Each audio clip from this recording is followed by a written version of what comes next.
Hello everyone and welcome back to another video from Wake&Tech. In this video, I'm going to show you how to log into your existing account on the Badoo dating application. So let's get started right away. First of all, open up the Badoo dating application on your device, and once the application is opened up, you will be asked to enter your username and password.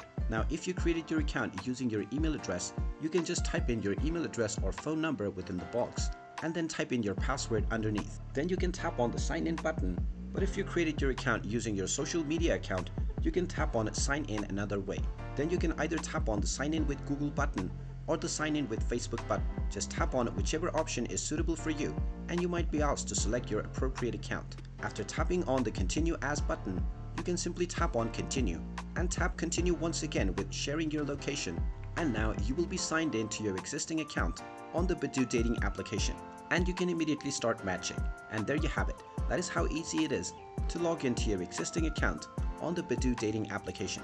If you find this video helpful, make sure you hit that like button and subscribe to our channel if you haven't done so already. Also ring that notification bell to never miss another update from us. Thank you for watching, and I will see you again in the next video.